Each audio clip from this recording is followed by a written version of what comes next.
Hello students, आज का हमारा CPCH या जो CHO पोस्ट के लिए अलग से सिलेबस डिज़ाइन किया गया है उसका नेक्स्ट टॉपिक आता है ड्रग डिस्पेंसिंग एंड इंजेक्शन। ठीक है, ड्रग डिस्पेंसिंग एंड इंजेक्शन। ठीक है, पहली बार ऐसा हो रहा है कि जो नर्स है ना, कम्युनिटी हेल्थ नर्स हैं, इनको राइट्स दिया जा रहा है कि वो मेडिसिन प्रिस्क्राइब कर सकें पेशेंट को।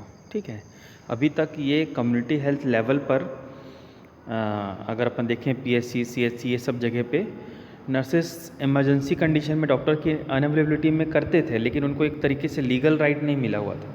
ठीक है, लेकिन जो कम्युनिटी हेल्थ जो ऑफिसर पोस्ट है, इसके लिए जो सिलेबस डिज़ाइन किया गया है, इसमें एक ज़बरदस्त चेंजेस किया गया है कि यहाँ पर जो नर्सेस हैं ये अपने जो हेल्थ एंड वेलनेस सेंटर्स हैं यहाँ से पेशेंट को देखने के अलावा उनको मेडिसिन प्रिस्क्राइब भी कर सकती हैं, है ना।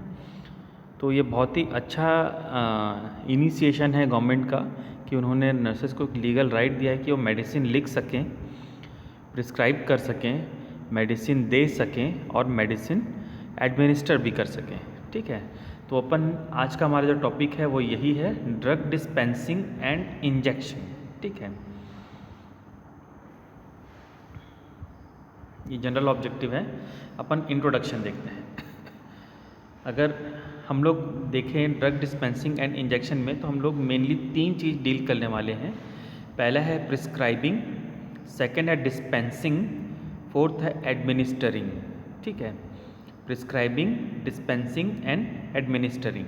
तो सबसे पहले अपन देखते हैं प्रिस्क्राइबिंग क्या होता है। ठीक है, कभी भी आप फार्मेसी दुकान जाएंगे या मेडिकल स्टोर जाएंगे तो वो बोलते हैं कि डॉक्टर का प्रिस्क्रिप्शन दिखाइए, है ना। तो ये प्रिस्क्रिप्शन मतलब डॉक्टर ने आपको कौन सा दवाई रिकमेंड किया है या सजेस्ट किया है, जो कि एक रिटन फॉर्म में होगा।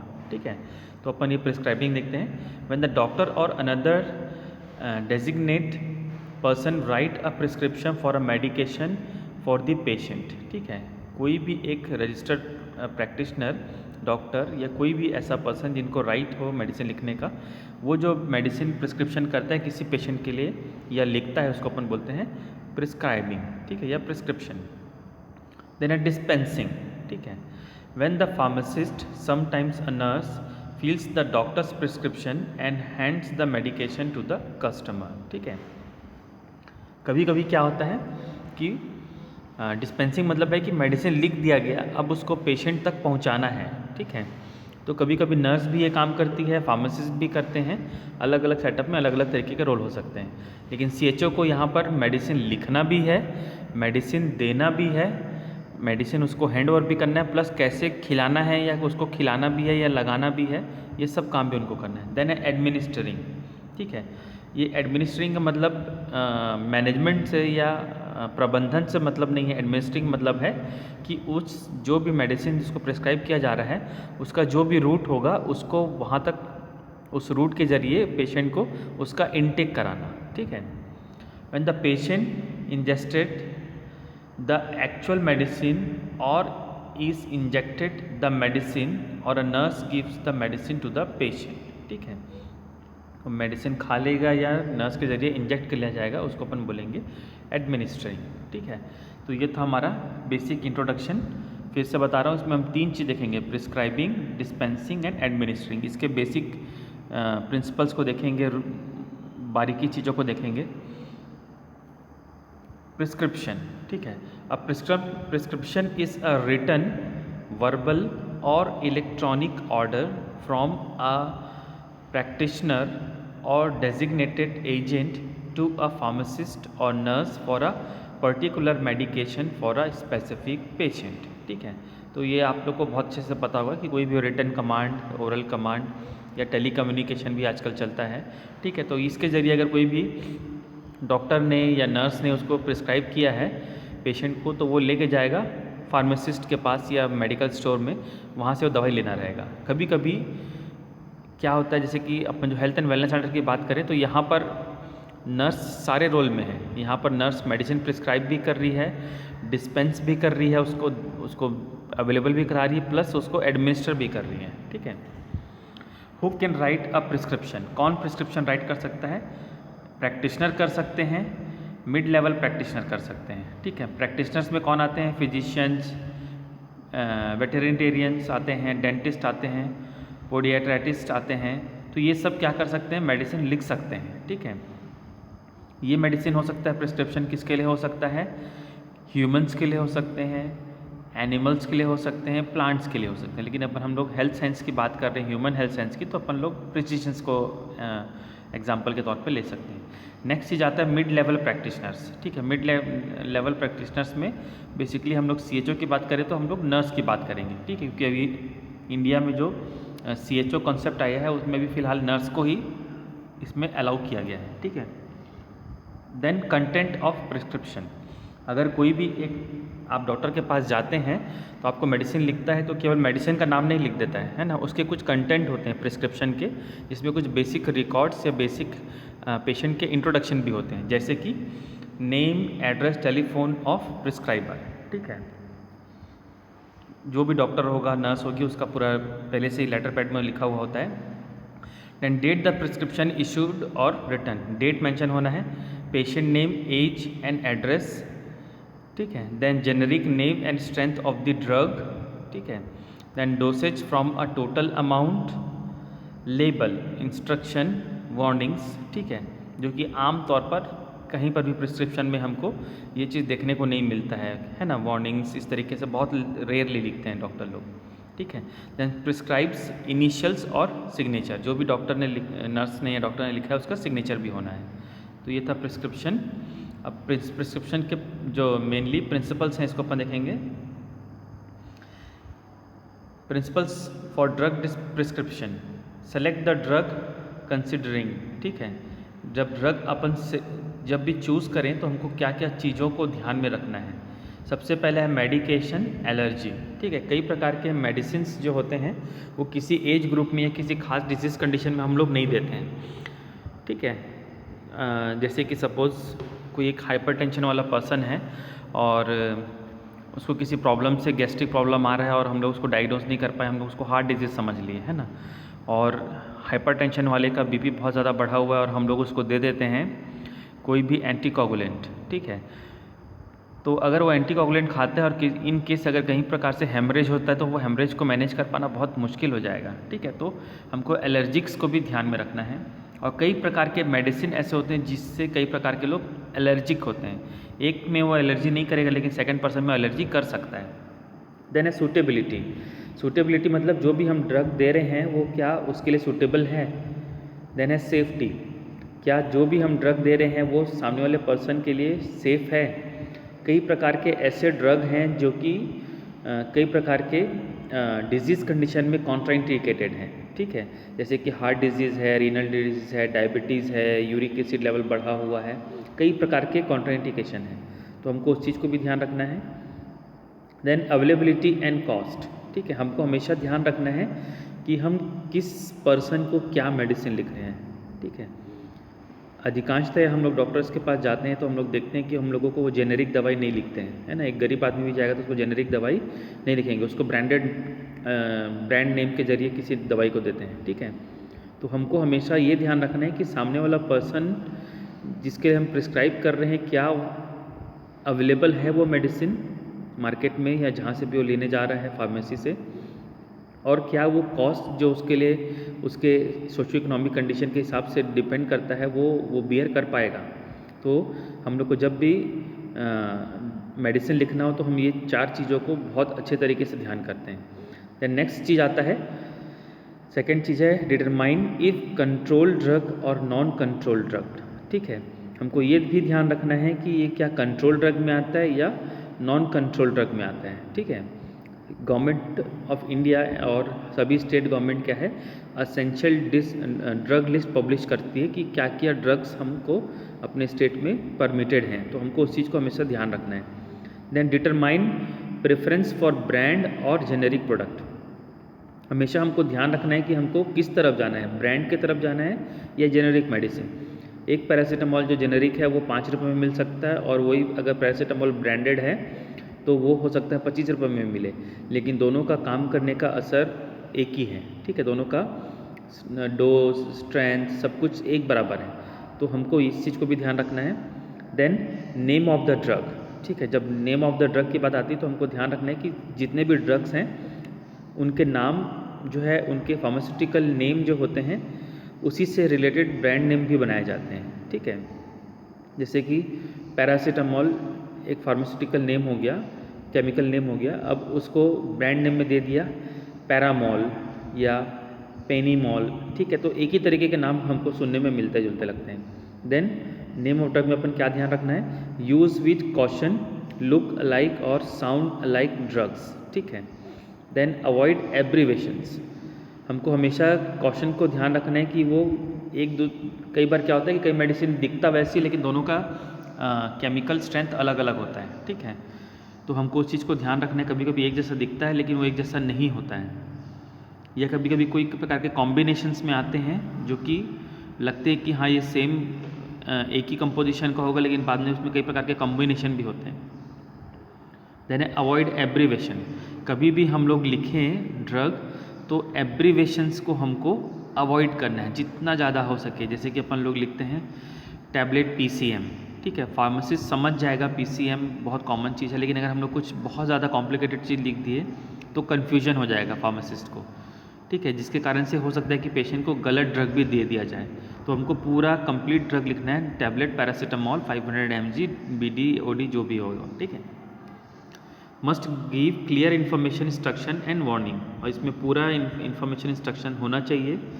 सपोज़ कि आपको कब लेना है वो ड्रग को, ब्रेकफास्ट के बाद लेना है, डिनर के पहले लेना है, आफ्टर मील लेना है, खाली पेट लेना है, भरे पेट लेना है, ठीक है, सब चीज़। देन है multiple drugs per prescription can added to confusion, अगर हम लोग एक ही प्रिस्क्रिप्शन में कई प्रकार के मल्टीपल चीज़ों को, ड्रग्स को डाल देते हैं तो बहुत सारे कन्फ्यूजन इसमें क्रिएट हो सकते हैं। तो ये है प्रिंसिपल्स ऑफ ड्रग प्रिस्क्रिप्शन। अब हमको और दूसरे क्या ध्यान रखने हैं, give information, instruction and warning, ठीक है।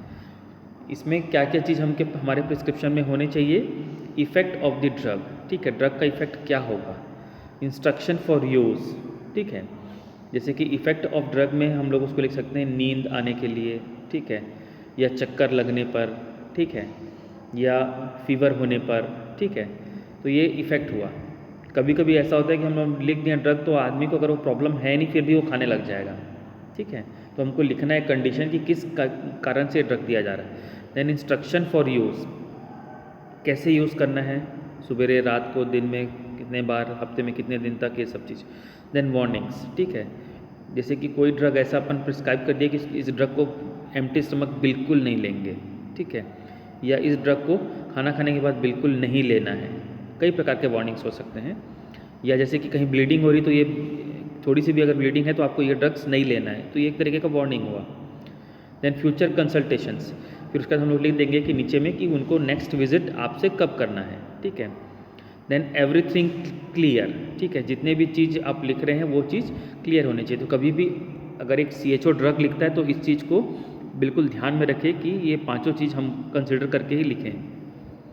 नेक्स्ट चीज़ आता है ड्रग डिस्पेंसिंग, अभी आप लोग को ये समझ में आ गया होगा, ठीक है, प्रिंसिपल्स ऑफ ड्रग प्रिस्क्रिप्शन। हम लोग 3 चीज़ देखने वाले हैं, प्रिस्क्रिप्शन, डिस्पेंसिंग एंड एडमिनिस्ट्रिंग। तो हमारा प्रिस्क्रिप्शन पार्ट कंप्लीट होता है। अब हम लोग आते हैं ड्रग डिस्पेंसिंग, ठीक है, मेडिसिन लिखने का काम, पेशेंट को डायग्नोज हो गया क्या प्रॉब्लम है, उसका मेडिसिन लिख दिया गया, ठीक है। अब उस मेडिसिन को हमको पेशेंट को अवेलेबल भी कराना है, ठीक है, तो यहाँ पर रोल आता है ड्रग डिस्पेंसिंग का। तो dispensing includes the preparation, packaging, labelling, record keeping and transfer of a prescription drug to a patient or an intermediately who is responsible for administering of the drug, ठीक है। तो drug dispensing मतलब कि prescription, based on prescription वो drug हम किसी न किसी को हैंडओवर करते हैं ताकि वो नेक्स्ट स्टेप जो है एडमिनिस्टर, ठीक है, वहाँ तक पहुँच सके, ठीक है। तो इसके लिए क्या होगा, हम हो सकता है कि पेशेंट को ड्रग दें, उनके रिलेटिव्स को दें, या हो सकता है नर्स को दें।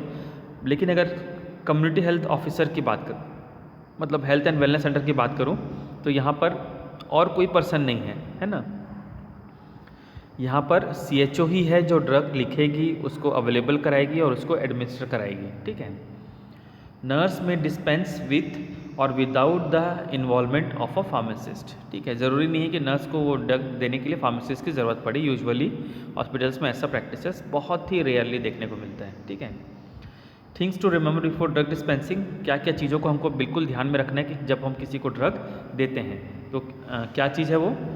Ensure the pharmaceutical and therapeutic suitability of the medication for the client as well as its proper use. ठीक है, हमको एंश्योर क्या करना है, फार्मास्यूटिकल एंड थेरेप्यूटिकल सुटेबिलिटी, क्या जो ड्रग दिया जा रहा है, सपोज कई बार डॉक्टर ने प्रिस्क्राइब कर दिया है कि कन्फ्यूज़न में कभी ह्यूमन मिस्टेक होता है या टाइपोलॉजिकल मिस्टेक या राइटिंग मिस्टेक होता है कि सपोज़ मान लो कोई एक बच्चा है, उसका डॉक्टर ने 3 साल का बच्चा है, डॉक्टर ने लिख दिया टैबलेट पैरासीटामॉल। ठीक है, लेकिन लिखना क्या चाहिए था, सिरप पैरासीटामॉल। तो यहाँ पर फार्मासिस्ट एक बार फिर से मॉनिटर करेगा कि पेशेंट का एज क्या है ना, फिर उसको अगर डाउट होगा तो डॉक्टर से जाके क्लियर आउट कर सकता है इस चीज़ को। तो हमको ये ध्यान रखना है कि हमको फार्मास्यूटिकल एंड थेरेप्यूटिकल सुटेबिलिटी दोनों तरीके का, फार्मास्यूटिकल और थेरेप्यूटिकल दोनों सुटेबिलिटी देखना है कि वो क्लाइंट के लिए सही है कि नहीं है।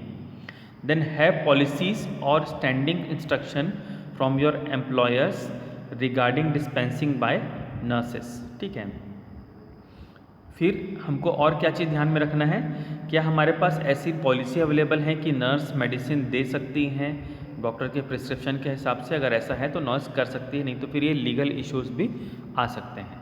देन अपन देखते हैं प्रिंसिपल्स ऑफ ड्रग डिस्पेंसिंग। ठीक है, किसी भी तरीके से अगर हमको ड्रग अवेलेबल करना है फार्मेसी के ज़रिए तो क्या क्या प्रिंसिपल को फॉलो करने बहुत ज़रूरी है।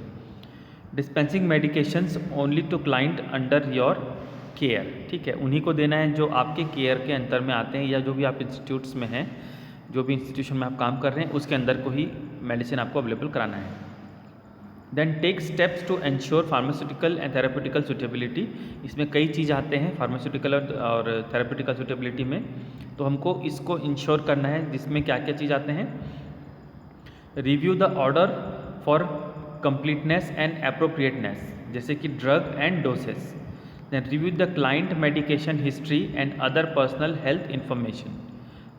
क्लाइंट का मेडिकेशन हिस्ट्री, कभी कभी क्या होता है, डॉक्टर ने जो उसको 3-4 साल से मेडिसिन खा रहा है, अब अचानक से हम लोगों ने उसका प्रिस्क्रिप्शन चेंज कर दिया है, तो हमको ये ध्यान रखना है कि उस पेशेंट के लिए सूटेबल होगा कि नहीं होगा, क्योंकि वो कई साल से वो खा रहा है। तो कभी कभी क्या होता है कि ड्रग चेंज करने से कई प्रकार के इफेक्ट देखने को मिल सकते हैं। उनका बीपी शुगर लेवल बढ़ सकता है, टैकीकार्डिया हो सकता है, कभी कभी ब्लीडिंग हो सकते हैं डोजेस में अगर गड़बड़ हो गया तो। ठीक है, तो हमको ये सब चीज़ों को बिल्कुल ध्यान में रखना है। देन है consider potential drug interactions, contraindications, allergies, therapeutic duplications and any other potential problem, जैसे कि एडवर्स साइड इफ़ेक्ट। ठीक है, तो हमको एडवर्स जो साइड इफ़ेक्ट है उसको भी कंसिडर में रखना है मेडिसिन देने से पहले। Then next, use current evidence based resources to support your decision making, जैसे कि online clinic, database and decision support tools. ठीक है, एविडेंस बेस्ड रिसोर्सेज को हमको ज़्यादा ध्यान पे रखना है। जैसे कोई पेशेंट आके बोलता है कि अरे मेरे को ना पिछले बार भी ये दवाई खाया था, इससे मेरे को अच्छा लगा था, मेरे को फिर से ये वाला दवाई चाहिए, तो हमको वो चीज़ को ध्यान में नहीं रखना है। हमको कभी भी प्रैक्टिस कर रहे हैं, मेडिसिन कर रहे हैं, तो हमको रिटन प्रिस्क्रिप्शन के आधार पे ही हमको मेडिसिन डिस्पेंस करना है। ठीक है, कितना भी वो रिक्वेस्ट करे, लेकिन हमको एक चीज़ को ध्यान में रखना है कि डॉक्टर के प्रिस्क्रिप्शन के बिना हम वो मेडिसिन प्रिस्क्राइब नहीं कर सकते हैं। Then consider the client's ability to follow the medication regimen. हमको ये भी ध्यान में रखना है फार्मासिस्ट को कि डॉक्टर ने तो अपने शॉर्ट फॉर्म में मेडिकल टर्म में लिख दिया BD OD ये वो जो भी है। ठीक है, उसने हिंदी में नहीं लिखा है कि इसको खाली पेट खाना है, दिन में खाना है, रात में खाना है।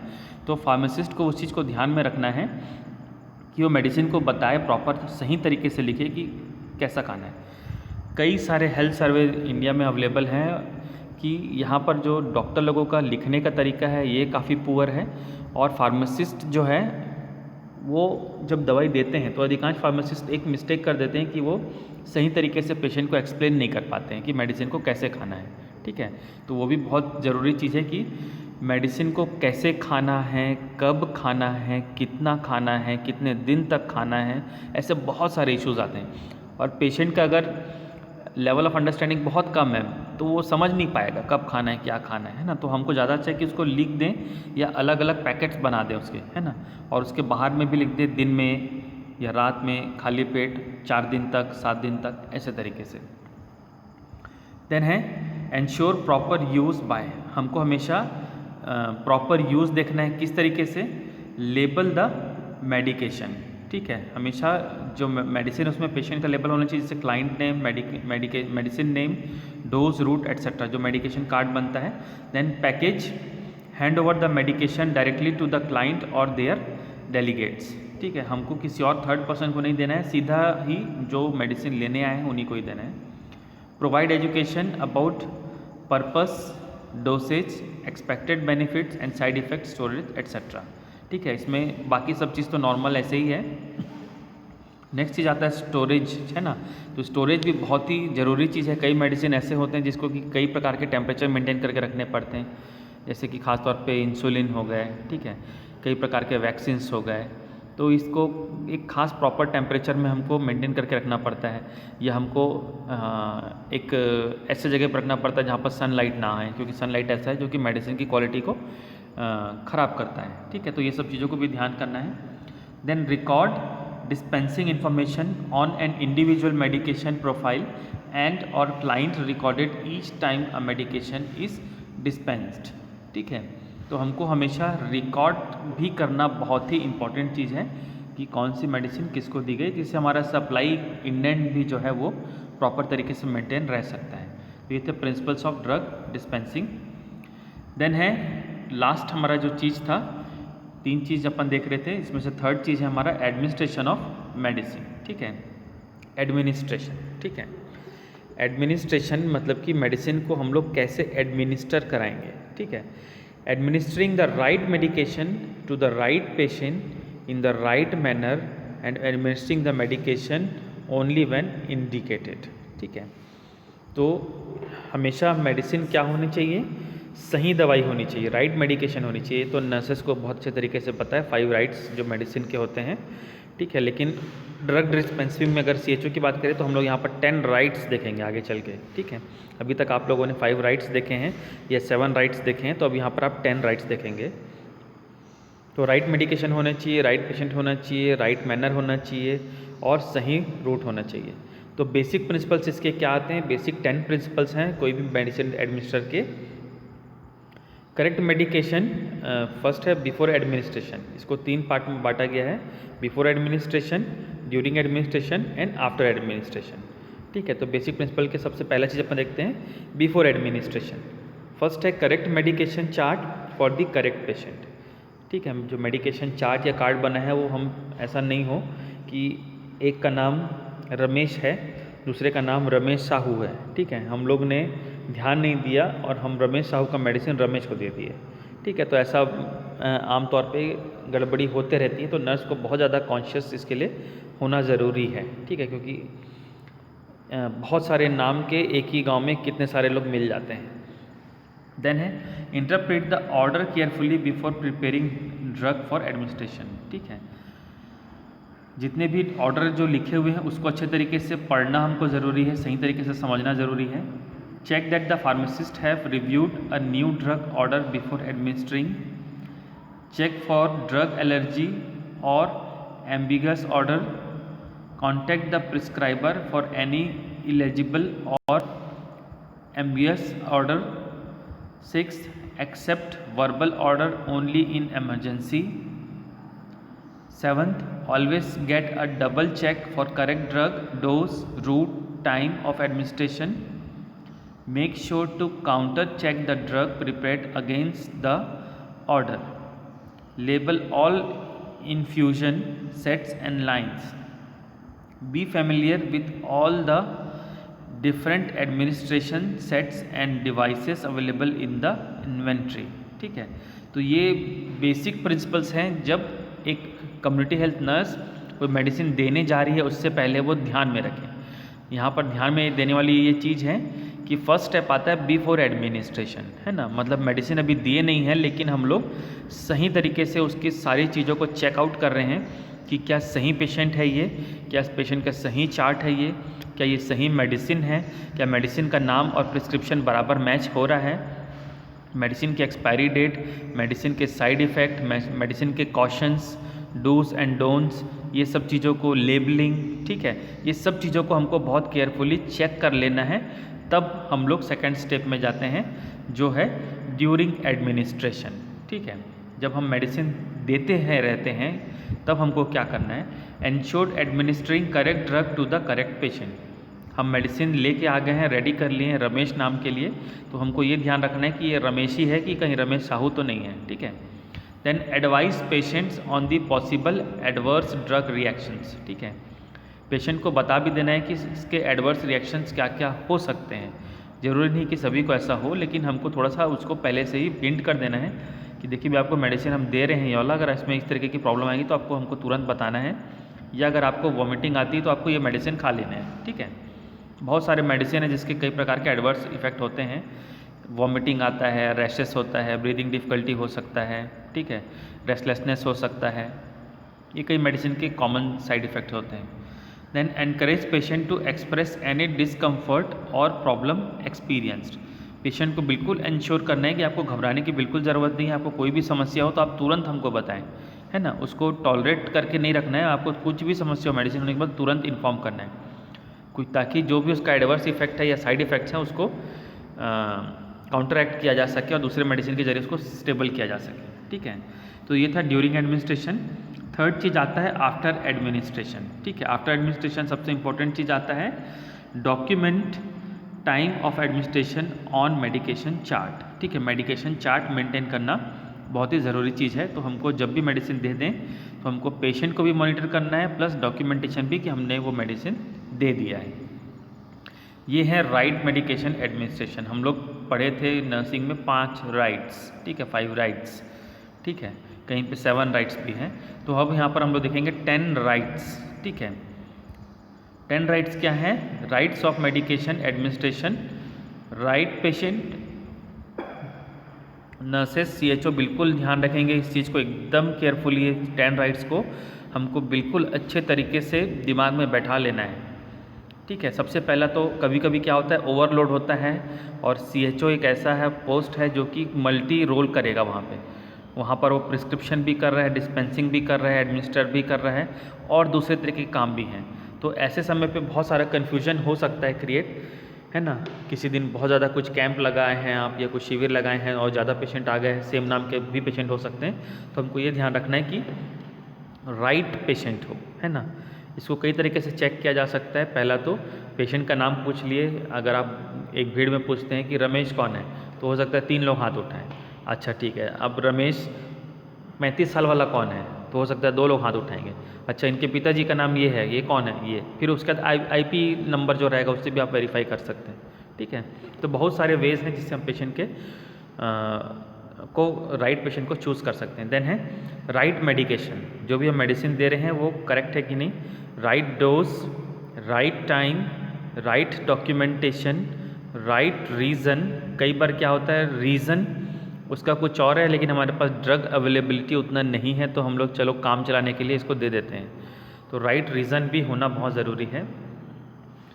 Right response, right to refuse, ये भी एक बहुत इंपॉर्टेंट चीज़ है। कई बार पेशेंट मना कर सकता है आपको कि नहीं मैं नहीं लूँगा, आप उसको फीवर बहुत ज़्यादा हाई ग्रेड है, आप चाहते हो कि इसको टैबलेट पैरासीटामोल के बदले इंजेक्शन दे देता हूँ मैं, चलो पैरासीटामोल।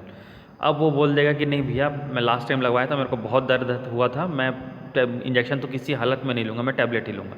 तो ये पेशेंट का राइट है ना, वो रिफ्यूज़ कर सकता है आपके मेडिसिन को।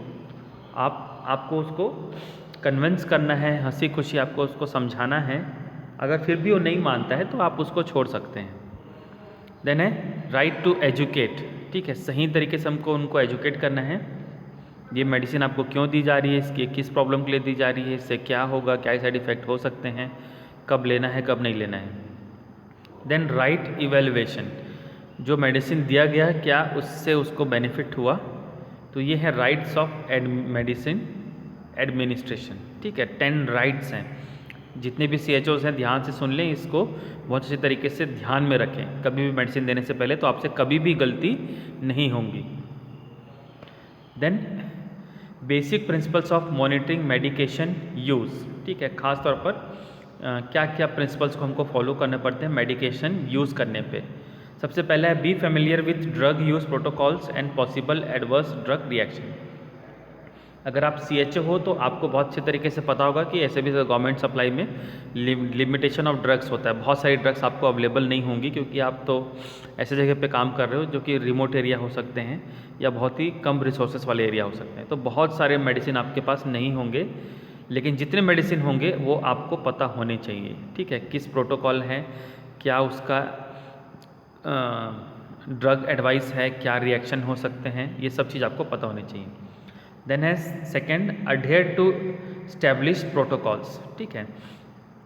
जो भी मेडिसिन हम देने चाहते हैं उसका क्या प्रोटोकॉल है, हमको उसको बिल्कुल में ध्यान रखना है, जिसको कि अपन स्टैंडिंग ऑर्डर भी बोलते हैं। Then alert prescriber whenever required, ठीक है। अगर आपको लगता है कि प्रिस्क्राइबर मतलब कि हो सकता है कभी कोई डॉक्टर प्रिस्क्राइब किया हो, अगर आपको लगता है कि हाँ उनको थोड़ा सा अलर्ट कर देना है कि हमारे पास ये मेडिसिन का अवेलेबिलिटी नहीं है, तो हम उनको बता दें, ठीक है। या कभी ऐसा हो सकता है कि आप लगता है कि आपको कि शायद इन्होंने डोज ज़्यादा लिख दिया, तो आप उनको अलर्ट कर सकते हैं। देन टाइमली डॉक्यूमेंटेशन, डॉक्यूमेंट करना बहुत ज़रूरी है मेडिसिन का। Do not use dangerous abbreviations, ठीक है। एब्रीवेशंस जो हैं हम लोगों को अच्छे तरीके से यूज़ करना है। ऐसे एब्रीवेशन यूज़ नहीं करने हैं जो कि हम समझते हो लेकिन हो सकता है कि थर्ड पर्सन उसको नहीं समझता हो। Then easily accessibility to up to date references, ठीक है। उनका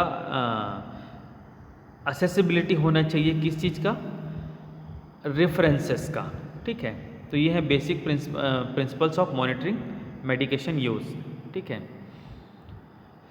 देन कई प्रकार के रूट होते हैं कि कोई भी मेडिसिन को किस प्रकार के रूट में दिया जाता है, जैसे कि ओरल एडमिनिस्ट्रेशन ऑफ मेडिसिन। मैं ये पार्ट को डिटेल में नहीं जाऊंगा, क्योंकि हर एक जो नर्स है उनको बहुत अच्छे तरीके से पता है कि रूट क्या क्या होता है, इसलिए मैं इसको सुपरफिशियल जा रहा हूँ, ठीक है।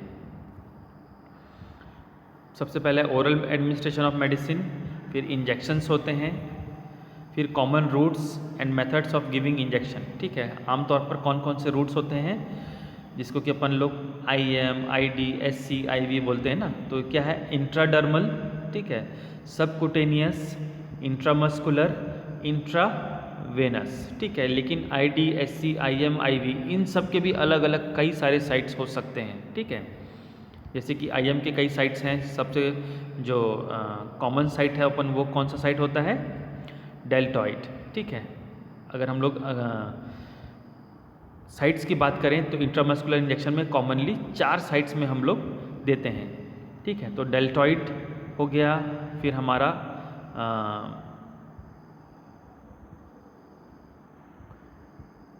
डॉर्सोग्लूटियल हो गया। ये जो 2 साइट हैं ये कॉमनली सबसे ज़्यादा साइट में हम लोग एडल्ट्स को देते हैं। उसके बाद है वेक्टस, इसमें हम लोग आमतौर पर बच्चों को देते हैं, जो कि कौन सा मसल्स में अपन लोग यूजुअली देते हैं, उनके वेक्टस रेटिनल्स मसल में, ठीक है। जैसे कि DPT इस तरीके के इम्यूनाइजेशन हम बच्चों को देते हैं। देन है साइट्स ऑफ इंट्रामस्कुलर इंजेक्शन, अलग अलग एरिया में, थाई, हिप, अपर आर्म, ठीक है। फिर ये आ गया आपका इंट्राडर्मल इंजेक्शन, ठीक है। इंट्राडर्मल इंजेक्शन हम लोग कई प्रकार से कभी कई प्रकार के एलर्जिक रिएक्शन को टेस्ट करने के लिए भी देते हैं। देन है सबकुटेनियस इंजेक्शन, आमतौर पर जो डायबिटीज़ के पेशेंट हैं उनको इंसुलिन देने के लिए यूज़ किया जाता है, या फिर किसी प्रकार का एंटीकोगुलेंट ड्रग है जो लॉन्ग टर्म इफेक्ट के लिए दिया जाए, उस तरीके के ड्रग्स को अपन देते हैं। देन है वीनस पंक्चर, अगर किसी को हम लोग को फ्लूइड देना है या अगर हमको लगता है कि वो ड्रग को हम लोग 1 टाइम देना है तो हम लोग उसको IV भी दे सकते हैं। बहुत सारे साइट हो सकते हैं। देन है administration of IV fluid in emergency, ठीक है। आप लोग देखे होंगे कि जैसे ही आप लोग हॉस्पिटल पहुंचते हो और कुछ भी प्रॉब्लम होता है तो डॉक्टर लोग सबसे पहले आपका BP, पल्स सब कुछ लेने के बाद तुरंत IV कैनुला लगाते हैं, ठीक है, ताकि आपको IV फ्लूइड्स दिया जा सके, ठीक है। कई बार कई प्रकार के प्रॉब्लम, खास तौर पे डिहाइड्रेशन में आईवी फ्लूइड जो है एक लाइफ सेविंग ड्रग का जैसा काम करता है। ठीक है, फ्लूइड्स, ढेर सारे तरीके के फ्लूइड्स होते हैं, जैसे कि आरएल होता है, एनएस होता है, डेक्सट्रोज होता है, 5% होता है, 0.5% सलाइन होता है, 0.9% सलाइन होता है, सॉरी आरएल होता है। तो ऐसे बहुत सारे तरीके के फ्लूइड्स हो सकते हैं जिसके कि अलग अलग कंडीशन में हम लोग उनको देते हैं। कई बार हमको आईवी के ज़रिए हम कोई इंजेक्टेबल ड्रग भी इंट्रोड्यूस करते हैं। देन है बेसिक इंट्रावेनस मेडिकेशन सेफ्टी। ठीक है, क्या क्या सेफ्टी हमको ध्यान में रखने हैं, ये सब चीज़ ऐसे चीज़ हैं जो कि आप लोग पहले ही फर्स्ट ईयर में पढ़ चुके हो, इसलिए मैं आप लोग को डिटेल में नहीं जा रहा हूँ, है ना। Handling and disposal of injectable related waste, इसके वेस्ट को कैसे हमको BMW के जरिए, बायोमेडिकल वेस्ट के जरिए कैसे कैसे डिस्पोज करना है, ये भी आप लोग को बहुत अच्छे तरीके से पता है। तो ये था आज का हमारा ओवरऑल टॉपिक। मैं सोचता हूँ कि आप सभी को बहुत अच्छे तरीके से समझ में आया होगा हमारा टॉपिक। एक बार शॉर्ट रिव्यू करेंगे हम लोग अपने टॉपिक को जल्दी से। ठीक है, तो हमारा जो बेसिक टॉपिक था ड्रग डिस्पेंसिंग एंड इंजेक्शंस। ठीक है, इसमें बेसिक चीज़ लिए हम लोग 3 चीज़ देखे थे, प्रिस्क्राइबिंग, डिस्पेंसिंग एंड एडमिनिस्ट्रिंग। ठीक है, तो थैंक यू वेरी मच आप लोगों को। मैं सोचता हूँ कि टॉपिक बहुत अच्छे से समझ में आया होगा और आप लोगों को अच्छे तरीके से इसको स्टडी करिए। Thank you very much.